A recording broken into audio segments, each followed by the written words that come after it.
Hello students, welcome back. Now once again we are dealing with Physics class 12 Maharashtra State Board, and in Physics we are going to study the chapter Electrostatics. In the past previous lectures we have studied about charge. We have studied the types of charge, and we have studied how the charge behaves, and we studied everything in very detailed. We studied about electrostatic induction, conduction, induction without contact, conduction with contact. Today in physics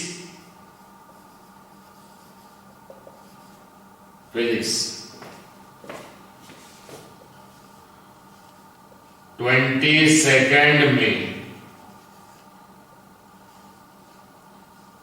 2020 आज हम पढ़ रहे हैं electrostatics में। ये मैं 11 12 दोनों combined पढ़ा रहा हूं, तो ये पूरा चैप्टर बेस से वी आर स्टडिंग द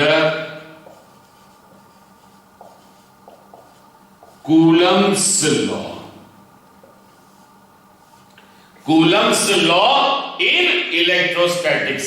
हमने प्रीवियस लेक्चर में चार्ज के बारे में पढ़ा, और कौन सा चार्ज? Electric charge. चार्ज कौन सा? Electric charge. हमने जब लास्ट लेक्चर में चार्ज के बारे में पढ़ा, चार्ज के डिस्कवरी के बारे में पढ़ा, चार्ज मतलब क्या पढ़ा, तो हमने क्या पढ़ा? चार्ज, किसी बॉडी को चार्ज करने का सबसे आसान तरीका, रब कर दीजिए, फ्रिक्शन कर दीजिए, दोनों को घस दीजिए। जब हम दोनों बॉडी को घसेंगे, फ्रिक्शन करेंगे, रब करेंगे, तो चार्ज किस पर आएगा? तो हमने प्रीवियस लेक्चर में डिस्कस किया है, चार्ज दोनों बॉडीज पर आएगा, दोनों बॉडी पर। एक पर पॉजिटिव, जो इलेक्ट्रॉन देगा उस पर पॉजिटिव, और जो इलेक्ट्रॉन लेगा उस पर चार्ज निगेटिव। तो दो तरह का चार्ज है। आज हम क्या डिस्कस कर रहे हैं? अब हमने कोई भी दो चार्जेस ले लिए, और मान लीजिए, अच्छा उस दिन हमने ये भी डिस्कस किया था कि similar charges repel each other and opposite charges attract each other. मतलब अगर चार्जेस, दो चार्जेस रहे, अब चार्जेस डिनोट करते हैं हम लोग, चाहे तो कैपिटल Q से भी डिनोट कर सकते हैं या स्मॉल q से भी डिनोट कर सकते हैं। ध्यान देके सीखिएगा। अब दो चार्जेस लिए, और दोनों चार्जेस जो है वो पॉइंट चार्जेस है। तो पहला चार्ज लिया Q1 और दूसरा चार्ज लिया हमने Q2, और दोनों चार्जेस हमने लिए पॉजिटिव। दोनों चार्जेस पॉजिटिव लिए, या हम कुछ भी ले सकते हैं, दोनों सेम चार्जेस। सेम लेंगे तो फोर्स ऑफ रिपल्शन लगाएंगे, और डिफरेंट लेंगे तो फोर्स ऑफ अट्रैक्शन लगाएंगे। बट दोनों चार्जेस के बीच में फोर्स तो लगेगा ही लगेगा, या तो अट्रैक्शन का या तो रिपल्शन का। तो वो फोर्स कितना लगेगा, कितना लगेगा? दो चार्जेस के बीच में फोर्स लगेगा कंपल्सरी। कितना लगेगा इसके बारे में बताया है कूलम, सर कूलम्स। अच्छा, कूलम ने बताया, and that's why it is known as a Coulomb's law. तो कूलम ने एक लॉ बनाया कि दो चार्जेस के बीच में फोर्स तो लगेगा, चाहे वो अट्रैक्शन का हो या रिपल्शन का। कितना फोर्स होगा, कितना फोर्स लगेगा, तो उसके लिए उन्होंने एक लॉ बनाया। लॉ बनाते वक्त कूलम ने जब लॉ बनाया तो he was very much inspired, वो बहुत ज्यादा इंस्पायर्ड थे by sir Isaac Newton's law of gravitation. Newton's law of gravitation क्या कहता है? सुनिएगा, ग्रेविटेशन हम स्टार्टिंग से चिल्ला रहे हैं और अब यहां बता रहे हैं, ध्यान दीजिए। ग्रेविटेशन का जो लॉ है, दो बॉडी के बीच में फोर्स ऑफ ग्रेविटेशन, ग्रेविटेशन का जो लॉ है, वो लॉ तभी लगता है जब दोनों बॉडी के पास मास हो। तो ये एक बॉडी जिसका मास कितना ले लिया गया? m1। दूसरी बॉडी जिसका मास कितना ले लिया? m2। तो हर एक बॉडी जिसके पास मास है, वो हर दूसरी बॉडी जिसके पास मास है, उसके ऊपर क्या लगाएगा? Force of attraction. ग्रेविटेशन का जो फोर्स है वो सिर्फ और सिर्फ अट्रैक्शन का फोर्स है। और न्यूटन्स लॉ ऑफ ग्रेविटेशन क्या कहता है? वो force of attraction is directly proportional to the product of their masses and inversely proportional। अब इन दो बॉडी के बीच में कोई ना कोई डिस्टेंस होगा, वो डिस्टेंस डिनोट किया r से, and inversely proportional to the square of distance। और ये मैंने मेरे क्लास में जब ग्रेविटेशन पढ़ा है तब सब कुछ क्लियर करवाया कि सर आइजैक न्यूटन को सपना तो नहीं आया था कि inversely proportional to R square ही रहेगा। आर क्यों नहीं है, आर क्यूब क्यों नहीं है? स्क्वायर को ही इनवर्सली प्रोपोर्शनल क्यों है डिस्टेंस के? तो ये निष्कर्ष उन्होंने केपलर्स लॉ से लगाया था, केपलर का third law, T square proportional to R cube. अगर आपको याद हो, नहीं तो कोई बात नहीं है। अभी आप इसको इतना समझिए कि दो बॉडी जिन ग्रेविटेशन का लॉ, उन बॉडी के लिए जिनके पास मास है, तो force is directly proportional to product of their masses and inversely proportional to the square of distance between them. और जब हम ये प्रोपोर्शनलिटी के साइन हटाते हैं तो एक कांस्टेंट आता है जिसको हम डिनोट करते हैं g से, और g का मतलब होता है gravitational constant. G stands for gravitational constant और इस G की वैल्यू फिक्स्ड है।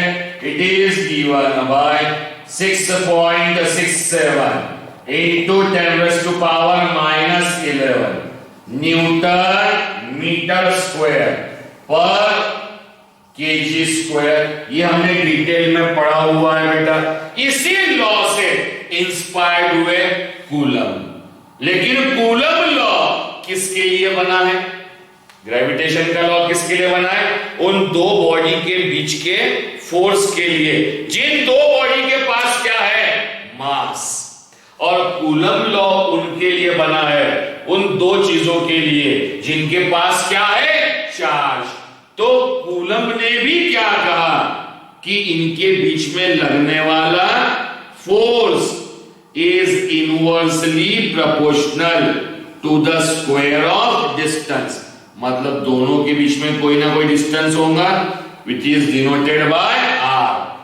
तो the force between two charges, gravitation का force is the force of attraction between two bodies having masses।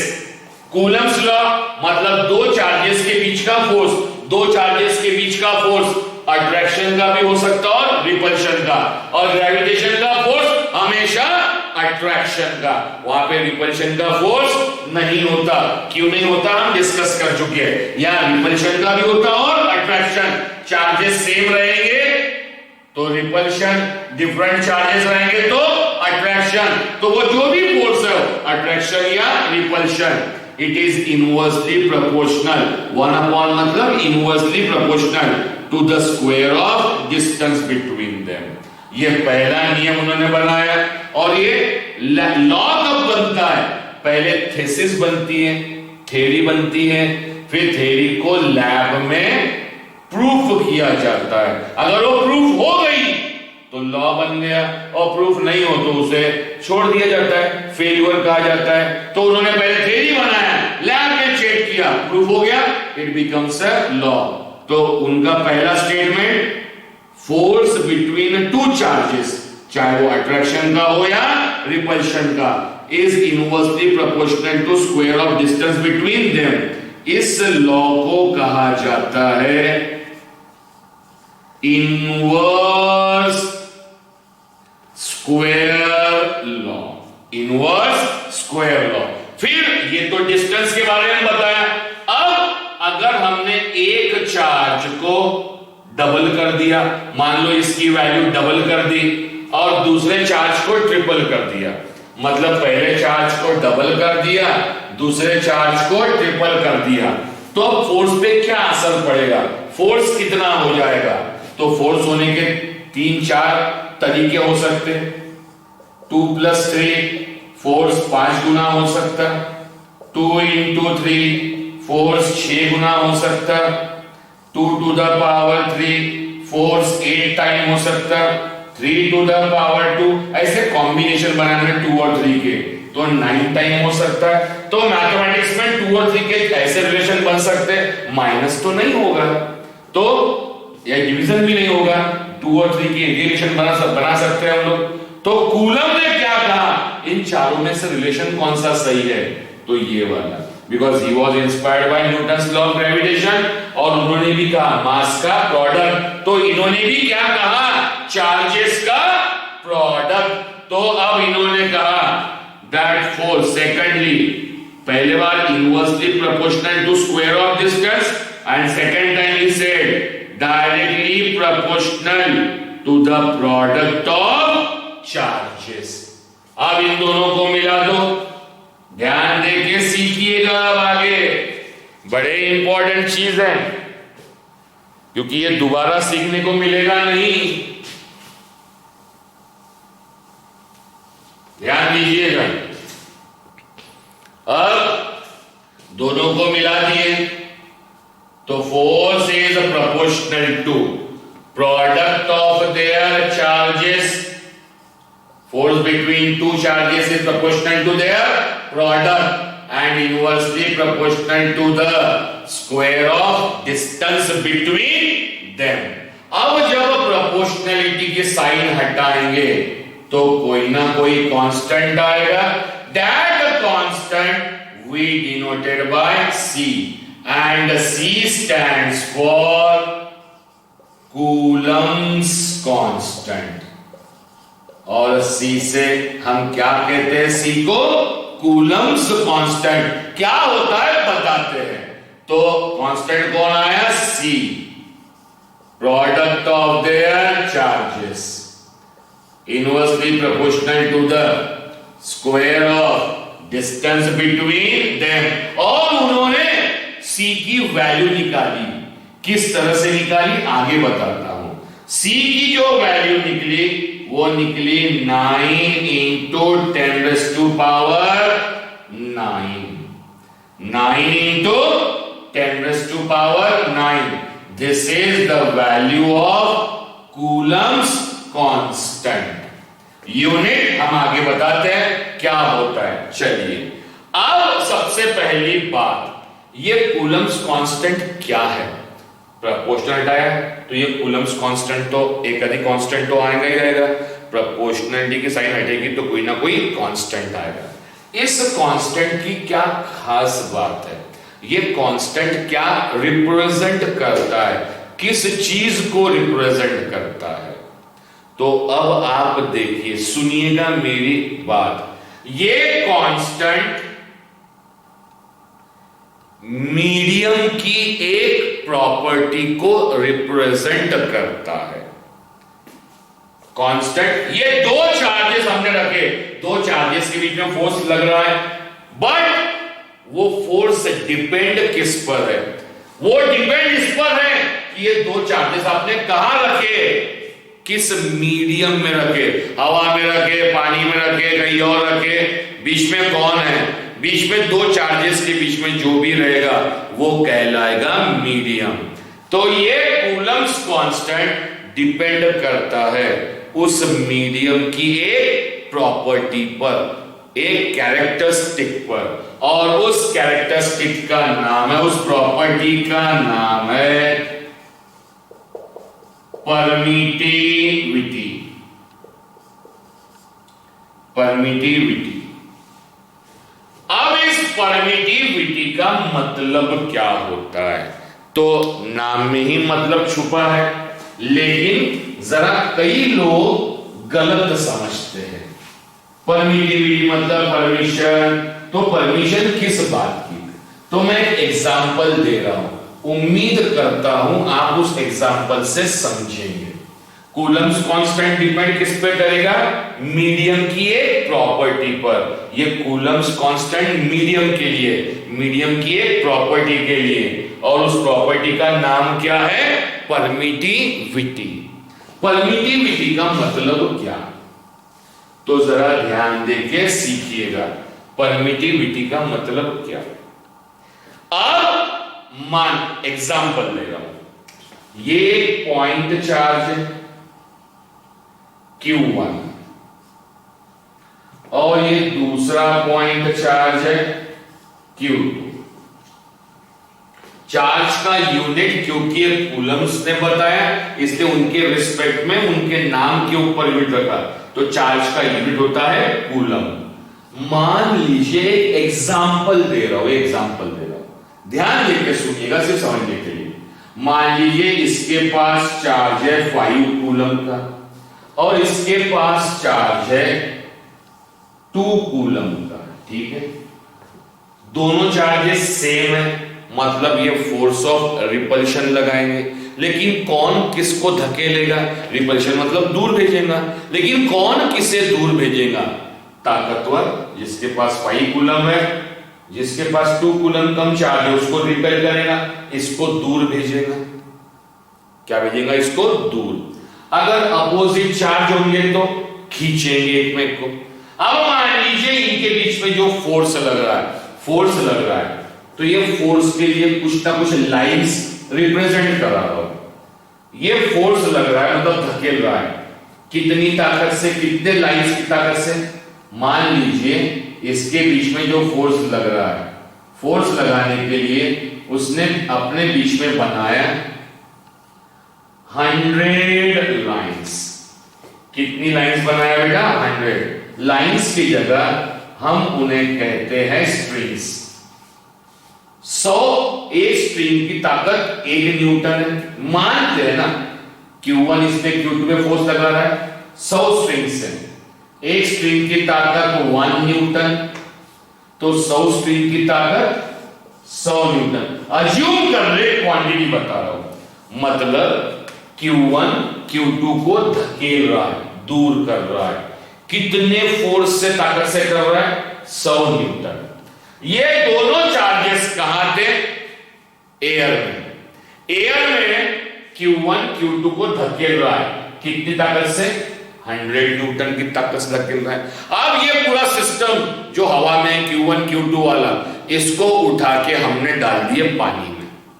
कहां डाल दिए? पानी में। तो क्या देखते हैं? Q1 Q2 को तो धकेल रहा है, 100 न्यूटन की ताकत से धकेल रहा है। ये कब? जब ये सिस्टम किस में है? एयर में। जैसे ही ये सिस्टम हमने किस में डाले? वाटर में। तो क्या देखा गया कि Q1 Q2 को धकेल रहा है सिर्फ 10 न्यूटन की ताकत से। मतलब जब एयर में थे तो Q1 Q2 को धकेलने के लिए 100 स्ट्रिंग्स, 100 लाइंस से धकेल रहा था, मतलब 100 न्यूटन से। जैसे ही पानी में डाला तो 10 न्यूटन की ताकत से धकेल रहा है, मतलब 90 स्ट्रिंग्स। 90 स्ट्रिंग्स क्या हो गई? एब्जॉर्ब हो गई, गायब हो गई, खा गया। कौन? वाटर। पहले एयर में 100 स्ट्रिंग्स 100 न्यूटन की ताकत लगा रहे थे, अब सिर्फ 10 न्यूटन की ताकत लग रही है पानी में, मतलब 10 स्ट्रिंग्स ही लगा रहे होंगे, 10 लाइंस ही जा रही होंगी। तो 90 लाइंस क्या हो गई? पानी क्या कर गया? एब्जॉर्ब कर लिया। एब्जॉर्ब कर लिया बोलिए, खा लिया बोलिए, हजम कर लिया बोलिए, या पानी ने उन 100 में से 90 स्ट्रिंग्स को अपने अंदर अलाउ कर लिया। भाई तू उधर मत जा, मेरे अंदर आ जा। अपने अंदर परमिट कर लिया, अपने अंदर परमिट किया। कितनी लाइंस को परमिट किया? 90 को। तो अब फोर्स कितनी लाइन से लग रहा है? सिर्फ 10 लाइन से। 10 न्यूटन का लग रहा है। लगाने के लिए कितने स्ट्रिंग्स की जरूरत है? 10 स्ट्रिंग्स की। Means what? हवा में थे तो 100 स्ट्रिंग्स, 100 न्यूटन की ताकत। पानी में डाला तो 10 स्ट्रिंग बची, 10 न्यूटन की ताकत। मतलब पानी ने कितनी स्ट्रिंग खा गया? 90 स्ट्रिंग।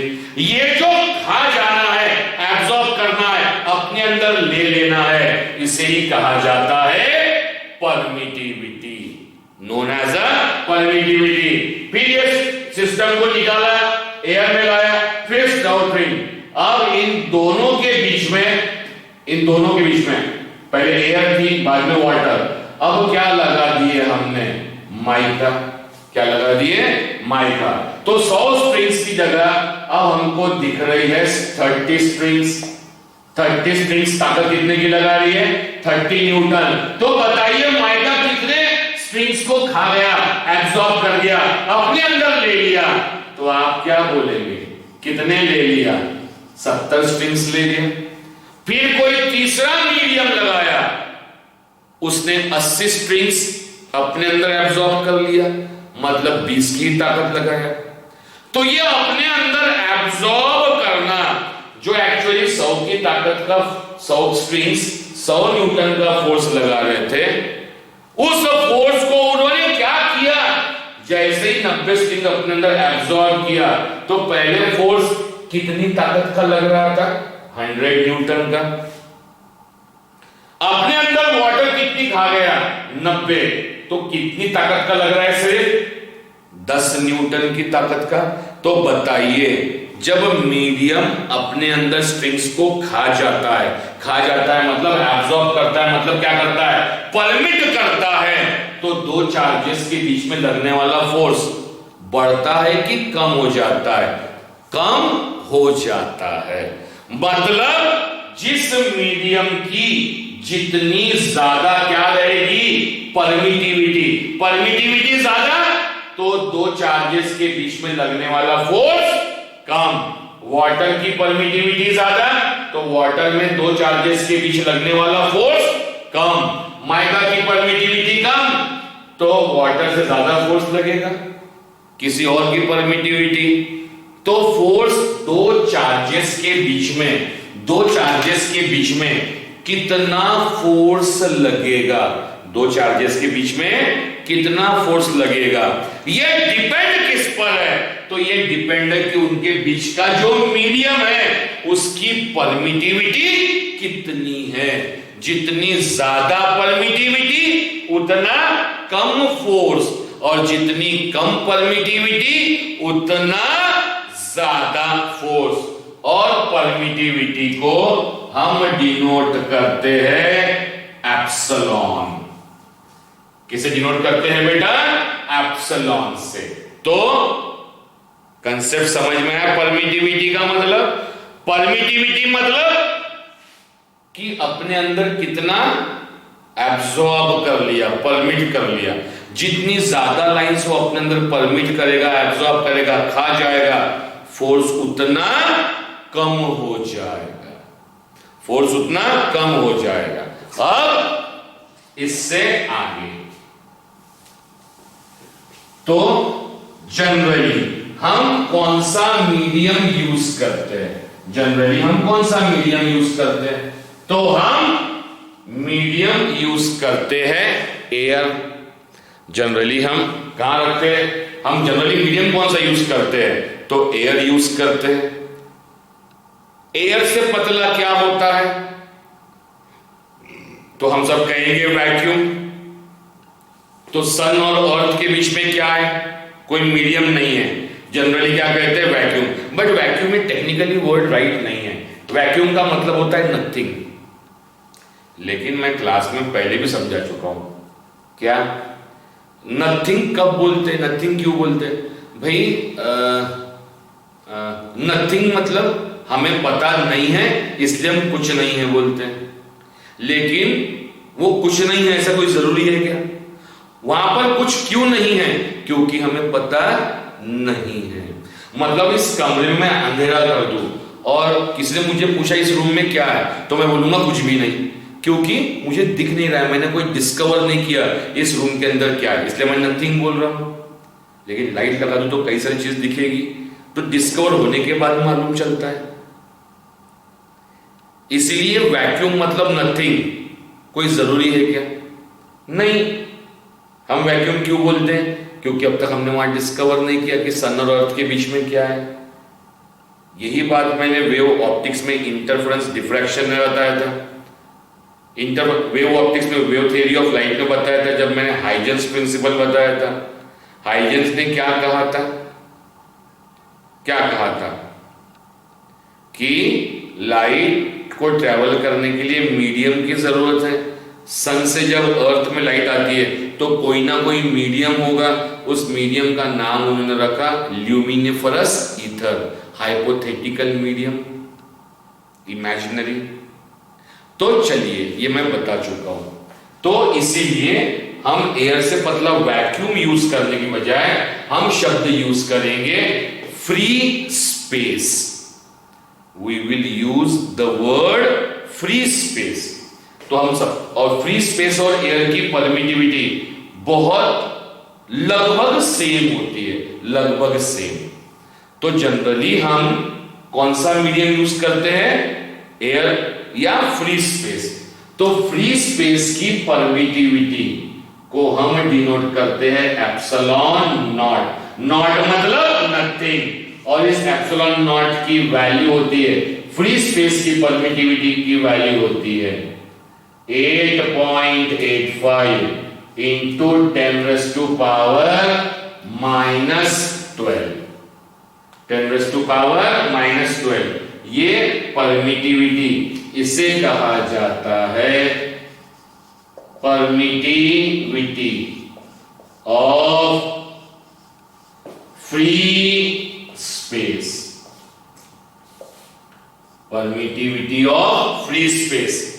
सबसे पहले हम फोर्स पढ़ रहे हैं, दो चार्जेस के बीच में ये लॉ बना, प्रोपोर्शन हटाया तो क्या आया? Coulomb's constant. कूलम्स कांस्टेंट किसको रिप्रेजेंट करता है? मीडियम। वो दो चार्जेस किस मीडियम में रखे गए? उस मीडियम की एक कैरेक्टरिस्टिक को, उस कैरेक्टरिस्टिक का नाम क्या है? परमिटिविटी। परमिटिविटी मतलब अपने अंदर कितनी लाइंस उसने परमिट किया, एब्सॉर्ब किया। जिस मीडियम की जितनी ज्यादा परमिटिविटी, जिस मीडियम की जितनी ज्यादा परमिटिविटी, उस मीडियम में दो चार्जेस के बीच में लगने वाला फोर्स उतना कम होगा।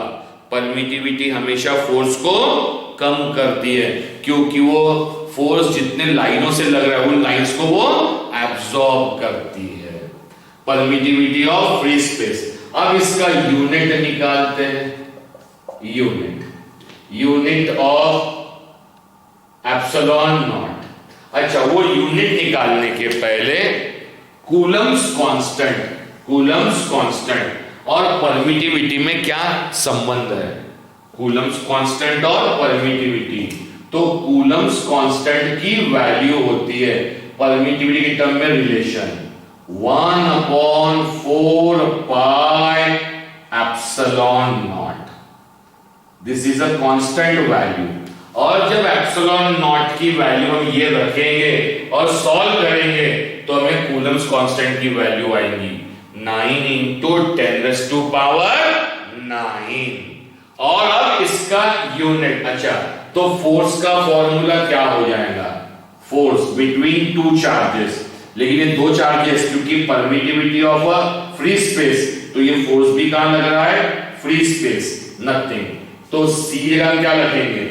1/4 पाई एप्सिलॉन नॉट इसकी जगह, और ये Q1 Q2 अपॉन R²। अब परमिटिविटी का यूनिट निकालना बड़ा आसान है। एप्सिलॉन नॉट को ऊपर ले जाओ, 1/4 पाई, फोर्स नीचे आ जाएगा 1/F0, Q Q1 Q2 upon R square. तो इसका यूनिट क्या हो जाएगा? यूनिट जल्दी बताइए। फोर्स 1 अपॉन फोर्स, पहले Q1 कूलम Q2 कूलम, तो coulomb into coulomb will be coulomb square. 4 pi तो कांस्टेंट है, फोर्स का यूनिट न्यूटन, डिस्टेंस का मीटर का स्क्वायर, तो एप्सिलॉन नॉट का unit coulomb square per newton per metre square. तो this I can write coulomb square per newton per metre square. This is the force between two charges. Force between two charges when kept in a free space. अगर ये free space की बजाय इन दोनों के बीच में air की बजाय कोई दूसरा मीडियम हो, वो मीडियम वाटर, माइका, कुछ भी हो सकता है, तो उस फोर्स को हम डिनोट करेंगे force between two charges when kept in a medium. Force in a medium, medium में रखा तो इस C की वैल्यू क्या होगी? 1/4 पाई मीडियम की permittivity divided by epsilon given by Q1 Q2 upon R square. Clear to all of you? तो this is known as, अब समझ में आया ये परमिटिविटी नीचे क्यों आई? क्योंकि हमें मालूम है परमिटिविटी ज्यादा तो फोर्स कम, मतलब force is inversely proportional to permittivity. इस बात का ध्यान रखिए, force is inversely proportional to permittivity. Permittivity ज्यादा तो फोर्स कम, परमिटिविटी कम तो फोर्स ज्यादा। अब इसके आगे हम एक और रिलेशन बनाते हैं। चलिए इन दोनों फोर्सेस जो फ्री स्पेस में और मीडियम में, उनका रेशो निकालते हैं। F0 upon Fm। F0 निकाला, कितना होगा? ये ऊपर की चीज है, Q1 Q2 अपॉन नीचे की चीज है 4 pi epsilon naught R square.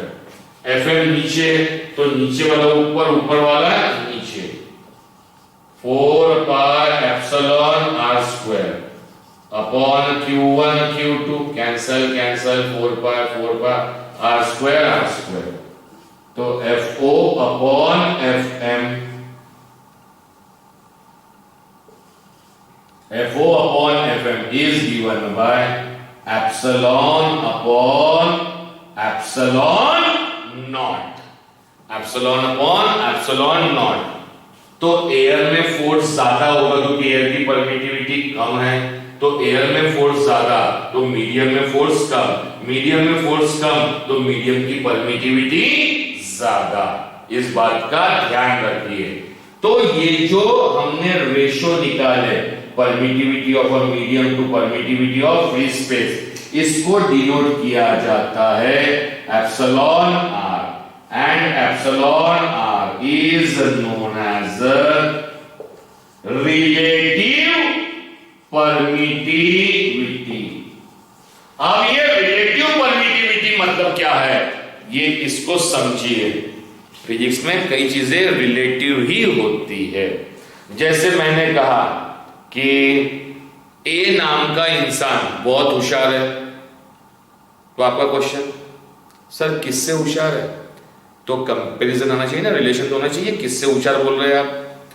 तो मीडियम की परमिटिविटी कितनी है, किससे? तो कंपेयर करने के लिए हम कंपेयर किससे करेंगे? Permittivity of a free space, permittivity of a free space. और अब उसको समझ लेते हैं। तो इसका मतलब क्या होगा? FO अपॉन FM, इसको हम क्या लिख सकते हैं? Epsilon R, epsilon R. तो इसको नीचे लेके आइए, FM को ऊपर ले जाइए, तो FM is given by FO upon epsilon R. और ये सबसे ज्यादा एंट्रेंस में यूज होने वाला इस टॉपिक का फॉर्मूला। 3 चीजें, कोई भी 2 चीजें दी रहेंगी, मतलब क्या दिया रहेगा? अगर उसने कहा कि माइका की परमिटिविटी 6 है, माइका की रिलेटिव परमिटिविटी 6 है। रिलेटिव परमिटिविटी किसकी? माइका की। इसका मतलब क्या होता? वो जो चार्जेस के बीच में अगर वो एयर में है, एयर में जितना फोर्स लग रहा है, माइका लगाने के बाद 6 टाइम्स वो फोर्स क्या हो जाएगा? कम हो जाएगा। 6 टाइम्स वो फोर्स क्या हो जाएगा? कम। मतलब माइका लगा है तो जितना, अगर रिलेटिव परमिटिविटी कितनी दी है उसकी 6, तो एयर के फोर्स को वो 6 गुना कम कर देगा। और इस अगर कई तरह से क्वेश्चन आ सकते हैं। क्या क्वेश्चन आ सकते हैं? if the permittivity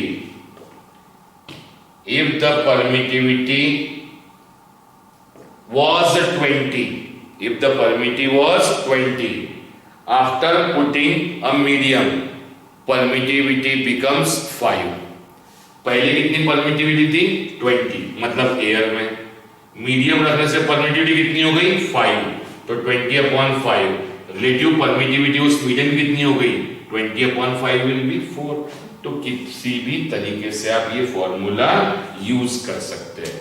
दूसरे रेशो को लेते हैं, एप्सिलॉन वाले, एप्सिलॉन अपॉन एप्सिलॉन नॉट। ये भी कितना होगा? Epsilon R. तो एप्सिलॉन की वैल्यू कितनी होगी? Epsilon naught epsilon R. तो अब देखिए, जो मीडियम का फॉर्मूला है, फोर्स इन अ मीडियम, उसका फॉर्मूला क्या बनेगा? It is given by 1/4 pi. Instead of epsilon we can write epsilon naught epsilon R, Q1 Q2 upon R square.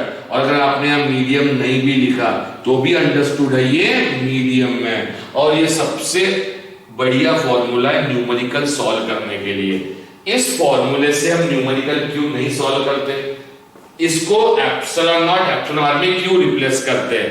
क्योंकि न्यूमेरिकल में रिप्लेस करते वक्त इस चीज का वैल्यू 1/4 पाई एप्सिलॉन नॉट मतलब C, और C की वैल्यू 9 × 10⁻9 हो जाएगा बेटा। 9 10, इसका चाहो तो यूनिट निकाल सकते हैं, ये ऊपर ले जाओ, कितना हो जाएगा? Newton metre square, coulomb coulomb coulomb square नीचे आएगा, coulomb square, that is a Coulomb's constant. तो इसकी ये खासियत, न्यूमेरिकल में यूज करते वक्त ये वैल्यू का डायरेक्टली, इसका डायरेक्टली वैल्यू कितनी? 9 × 10⁻9। और ये रिलेटिव परमिटिविटी यूज करने से, ये वैल्यू यूज करने से एक और सहूलियत होती है। क्या? क्योंकि रिलेटिव परमिटिविटी का कोई भी यूनिट नहीं होगा। क्यों यूनिट नहीं होगा? क्योंकि वो दो सेम चीजों का क्या है? रेशियो है। It is the ratio of same things. So this is the formula for Coulomb's law, or the force between two charges kept in any medium. इसमें सबसे इंपॉर्टेंट क्या है? सबसे इंपॉर्टेंट वर्ड है परमिटिविटी। कई लोग बोलते हैं परमिटिविटी मतलब परमिशन दे रहा है, मतलब फोर्स ज्यादा होना चाहिए। ऐसा नहीं है। परमिटिविटी का मतलब होता है कितनी लाइंस अपने अंदर एब्जॉर्ब कर लिया, खा गया, एब्जॉर्ब कर लिया। मतलब जितनी ज्यादा परमिटिविटी, जितनी ज्यादा एब्जॉर्ब करेगा, जितना ज्यादा खाएगा, जितना ज्यादा परमिट करेगा, फोर्स उतना कम। इसलिए परमिटिविटी नीचे आती है, इनवर्सली प्रोपोर्शनल है। इसीलिए ये है बेटा force between two charges when kept in a medium, and this is the relation and this is the formula in terms of permittivity. उसके बाद अब हम पढ़ते हैं, ये परमिटिविटी के बारे में हो गया बेटा। इसके बाद हम पढ़ते हैं unit of charge. Unit of charge is coulomb,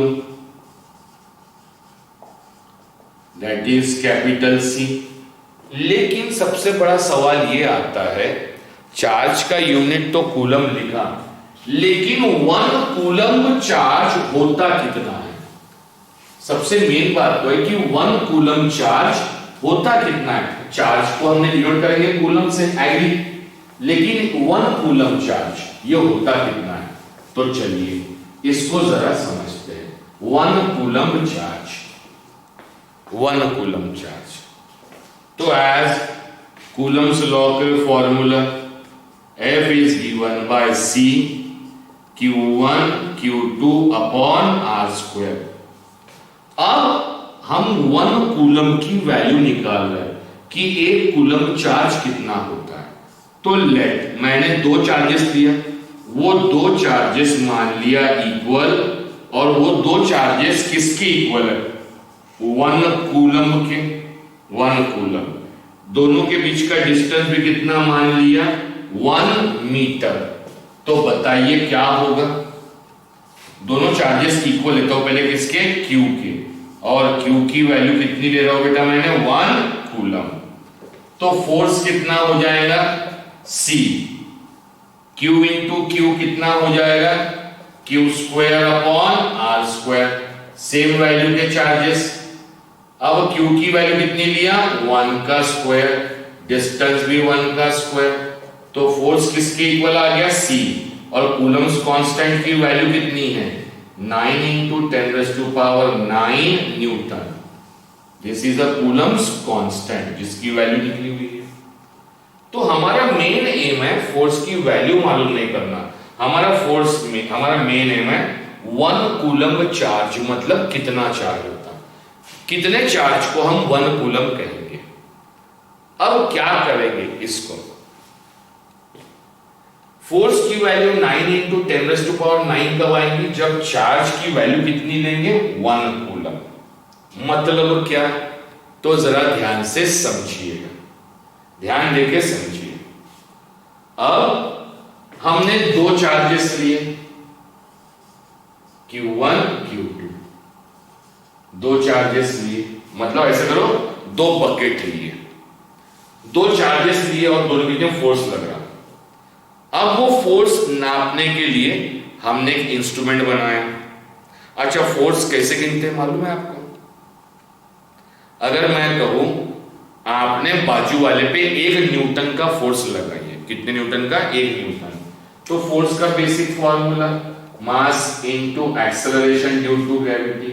अगर मास कितना हो, 100 ग्राम, 100 ग्राम मतलब 0.1 kg, तो फोर्स विल बी 0.1, और ग्रेविटी 9.8 के अप्रोक्सीमेटली 10 ले लिया, तो कितना आ गया, 1 न्यूटन। मतलब 100 ग्राम का वजन आप लगाएंगे तो उसे कहेंगे 1 न्यूटन। 1000 ग्राम लगाएंगे तो 1000 ग्राम मतलब 1 kg का वजन लगाएंगे, 1 किलो का वजन लगाएंगे, तो वो आपके हाथ के ऊपर कितने न्यूटन का फोर्स लगाएगा, तो हमारा आंसर है 10 न्यूटन का फोर्स। इस तरह से हमने 2 चार्ज लिए, इसके बाद में स्प्रिंग लगाया और एक वेट मशीन लगाया, वो स्प्रिंग उसके ऊपर जितना वेट डालेंगी उस हिसाब से उसका फोर्स गिन सकते हैं। तो किसी माध्यम से हमने फोर्स गिनने का एक तरीका बनाया। अब हमने ये चार्ज की कोई क्वांटिटी ली, कुछ भी क्वांटिटी ली चार्ज की, और बोला देखा फोर्स कितना लगा, तो स्टार्टिंग में देखा 10 न्यूटन का फोर्स लगा, फिर हमने चार्ज और बढ़ा दिए और ज्यादा किए, तो फोर्स लग रहा है 100 न्यूटन का, और बढ़ा है तो फोर्स लगा 1000 न्यूटन। 1000 न्यूटन मतलब 10⁻3, और उसके बाद में हमने और चार्ज बढ़ाए और चार्ज डाल रहे, मतलब ऐसे बकेट में पानी, बकेट में चार्ज डाल रहे, चार्ज डालते जाओ और देखो फोर्स कितना हुआ, इतना आया क्या, नहीं, तो और चार्ज डालो और चार्ज डालो, तो 10⁻3 के बाद में 10⁻6, क्योंकि ये वाला फोर्स छोटा नहीं है, 9 के आगे 9 0, 2 2 4 2 6 2 8 और 1 9, तब जाके न्यूटन बनेगा। तो 10⁻6 और चार्ज डालते गए, जब बहुत चार्ज डाले और जब फोर्स कितना हुआ 9 इंटू 10⁻9, तो वो जितना चार्ज डाला गया उस चार्ज को कहा गया 1 कूलम, क्योंकि 1 कूलम चार्ज ही इतना फोर्स देगा ना बेटा। 1 कूलम चार्ज की वैल्यू 1 कूलम रखी तभी तो फोर्स इतना हुआ ना। तो ये वैल्यू बहुत बड़ी है, मतलब 1 कूलम ये यूनिट जो है ये बहुत बड़ा है। प्रैक्टिकली हम इसे यूज नहीं करते, तो प्रैक्टिकली हम कूलम की जगह यूज करते हैं यूनिट माइक्रो कूलम। तो 1 माइक्रो कूलम का, माइक्रो का मतलब 10⁻⁻⁻6 कूलम, मतलब प्रैक्टिकली न्यूमेरिकल्स दिए रहेंगे तो कूलम में नहीं दिए रहेंगे charge, it is generally given in micro coulomb. Simplify करते हो तो उसको कन्वर्ट किसमें कीजिए, कूलम, 10⁻⁻6। तो 1 कूलम चार्ज कितना होता, उतना होता जो इतना फोर्स लगाएगा। That is a value of 1 coulomb charge. It is not 1 coulomb charge. Concept समझ में आया क्या बेटा? पक्का? ये मैं इसलिए सिखा रहा था ताकि आप समझे, हर चीज दिमाग में रहे। इट इज 1 कूलम चार्ज बहुत ज्यादा होता है, इसलिए प्रैक्टिकल यूनिट हम क्या लेते हैं, माइक्रो कूलम। इसके बाद में इसमें और टॉपिक है vector form of Coulomb's law, जिसके ऊपर एंट्रेंस में क्वेश्चन बनते हैं। ये हमारे बुक में मैंने दिखा तो नहीं है, फिर भी एक शॉर्ट में सिखाता हूं। इसको ज्यादा डिटेल में लूंगा भी नहीं, क्यों? क्योंकि 12th क्लास में मेरा वेक्टर्स होने का वेक्टर होता। हाँ, मैंने 11th क्लास में फिजिक्स के लिए थोड़ा बहुत वेक्टर सिखाया था, पता नहीं अब कितने को याद है। उसको रिवाइज करने जाऊंगा तो 1 घंटा और चले जाएगा, इसीलिए ध्यान देके सीखिए। Vectors form of Coulomb's law.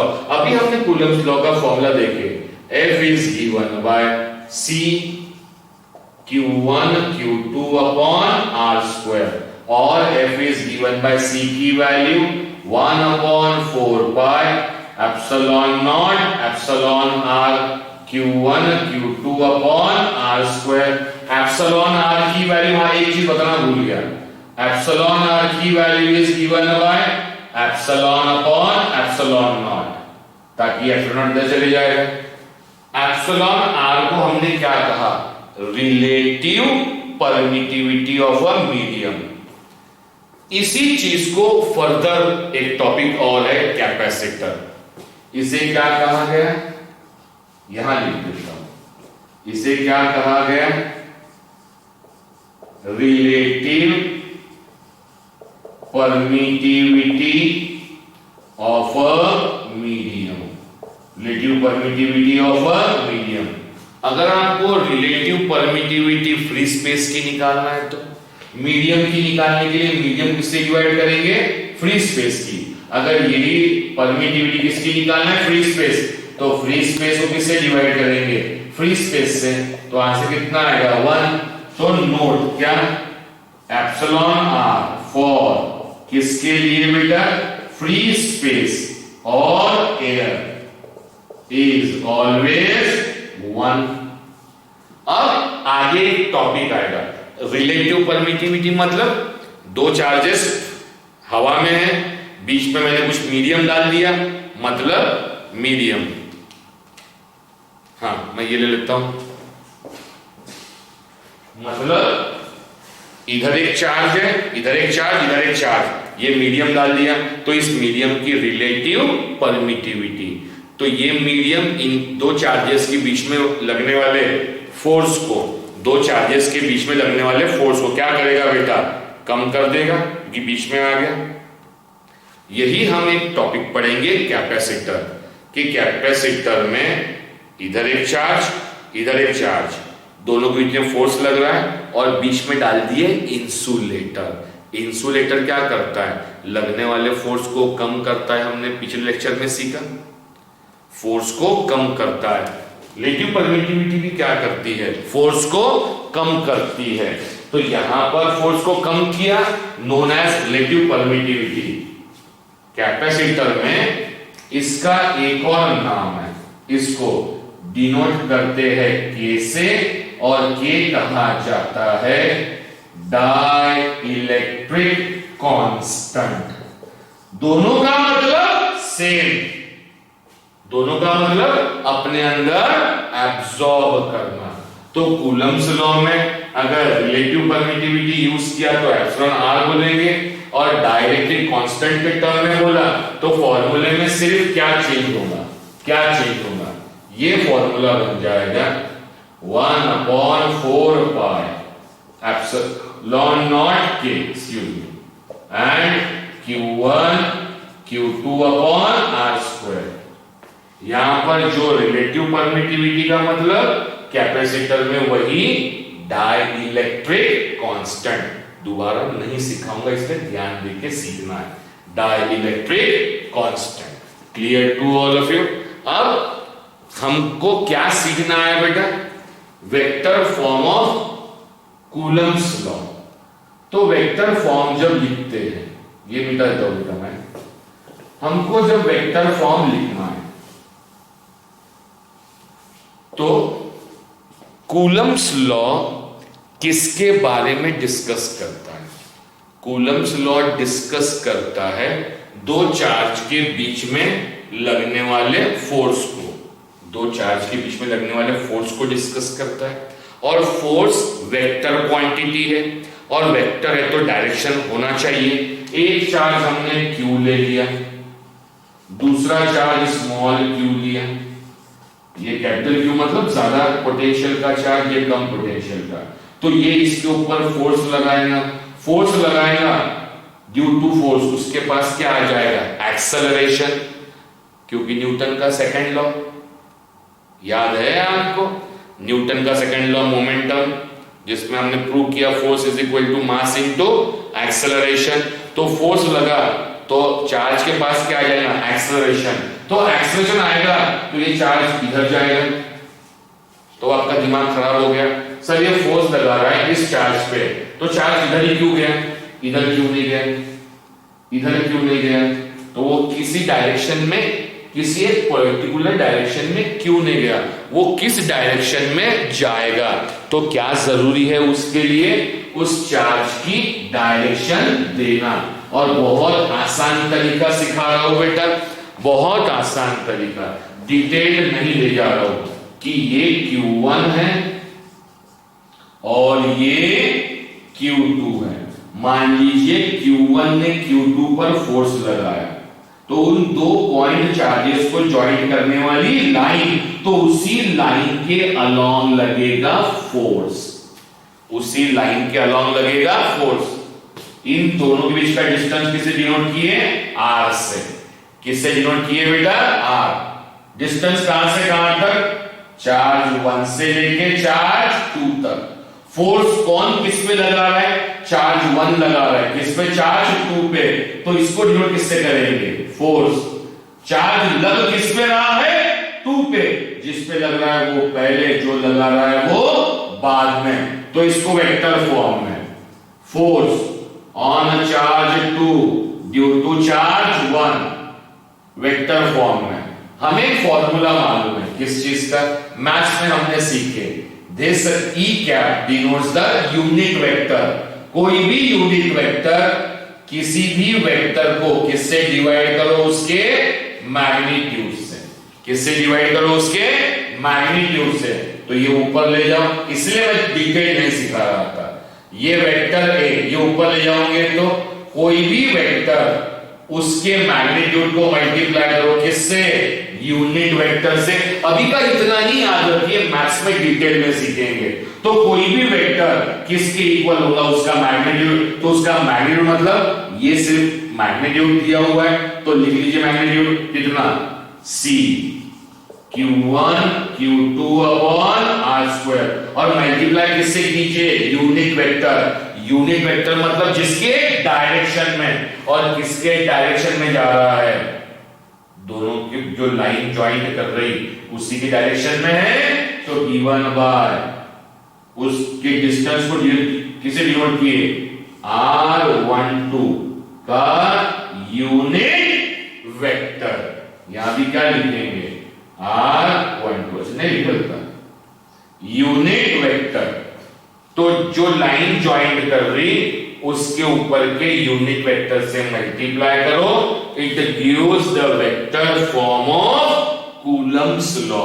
इसको ज्यादा डिटेल में न जाते हुए इतना ही याद रखना है, जिस पे फोर्स लग रहा है वो उसका नंबर पहले, जो लगा रहा है वो बाद में, और डिस्टेंस में जहां से चालू हुआ फोर्स और जहां लग रहा है, चालू हुआ वो पहले, लग रहा है वो बाद में। इतना ही ध्यान रखिए। इसको डिटेल में हमारे कोर्स में नहीं है एंट्रेंस में, तो ये तब सिखाऊंगा एंट्रेंस में जब मैथ्स में वेक्टर्स डिटेल में सीखेंगे।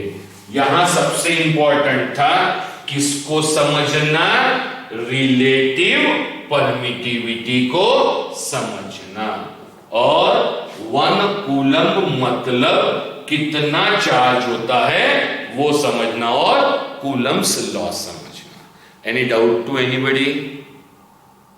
पक्का? Anyway, thank you very much, thank you बेटा।